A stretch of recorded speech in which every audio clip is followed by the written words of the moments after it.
I now will give the floor to Milena Dudasova, also youth representative from Slovakia.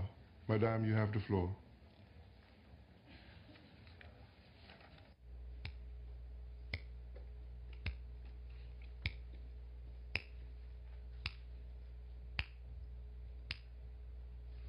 "10 seconds. 10 seconds is what it took to Thomas Edison to invent the light bulb. In exactly the same amount of time we're sitting here, a brilliant man changed history. Short while, but preceded by years of preparations and thousands of mistakes. This is just one example, but my main question for you today is youth getting prepared and being supported for the unique stories and discovery moments like that?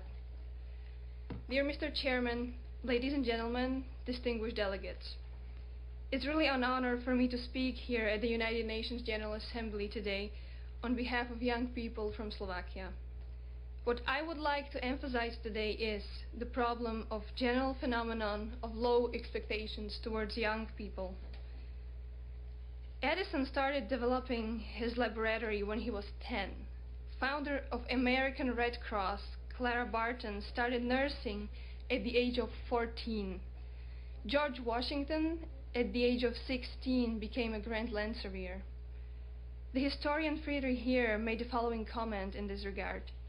At their time period, young men and women like that were nothing unique. Today, however, people in their age are only considered being teenagers, and majority of adults would be pretty skeptical about the credibility of their work. My question is why? Approximately 50% of the world population is youth. Can we see that in our economies that half of the population is in their most productive years? Being young is currently perceived as not being capable enough. So let me give you a question. How old do you think the word teenager is? Most of the people would say 500 years or 200. The answer is that the first documented usage of the word teenager is from 1941, and that's not even 100 years ago. For me, that was pretty unbelievable. But more unbelievable is the radical change in usage of young years in general. Until 20th century, there were only two categories, kids or adults. The dividing line between those two groups was determined by the amount of one's responsibility and independence. But what responsibilities teenagers carry nowadays, and can we even talk about independence as such? Many times I have an impression the huge potential is being wasted. And how can this be changed? It was here today, and I have to admit the very common answer is usually the word education. I bet we all agree on the fact that education is important. But education cannot only mean institutions. The world-known expert on creativity in education, Sir Ken Robinson, really got my attention thinking of my generation of young people in Slovakia, but also outside my country.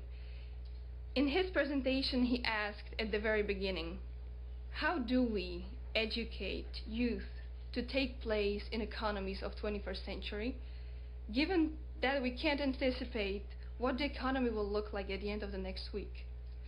Diploma is not a guarantee for a good job anymore, and youth needs to think in a different dimension now. But what is that change that is needed? Too often there's an excuse such as financial situation of education system that really needs an improvement.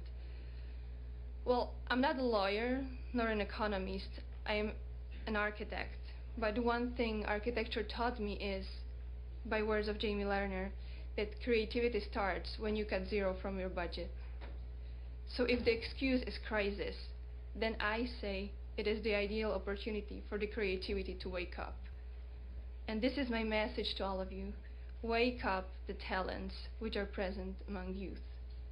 Education system tends to forget that it can't only be full of information. Knowledge shall not only be informative, it has to be performative. Young people as such are full of energy and ideas. Therefore, the emphasis needs to be put on what I call 3A system. Analyze, adopt, and apply. It is something any person needs in any field, no matter what occupation you choose. But these skills come only if we're able to gain knowledge from someone more skilled and from someone that sets high expectations on us. And that is you, the generation that's paving our way. We all know that youth is currently one of the main priorities of Secretary General for this period. But there's something else I want to ask for all of you here. Is the youth your priority as well? Are you giving trust and credibility to young people around you? The priority can only make a change if we live it. Do not let youth be a priority only on paper. Everyone needs to live it in our own surroundings. You as parents, mentors, as role models you are. Prior to this speech, I've been working in direct contact with youth of more than 40 nationalities. And there's something all youth has in common. We all learned the most from people that expected the most. From adults that were handling us as an equal partner. The earlier you start giving youth the trust and responsibilities, the earlier we become real professionals. When I mentioned those 10 seconds at the beginning, moments of success usually last a short while, but are preceded with years of preparation. Let's thus prepare our youth for the opportunities they'll surely meet. This morning, coming to the UN headquarters, I saw a guy running, and there was a writing on his t-shirt saying, "I was born ready." If there was only one thing to remember from this speech, please remember that. Do not wait with youth inclusion until a certain age or until you think we're ready.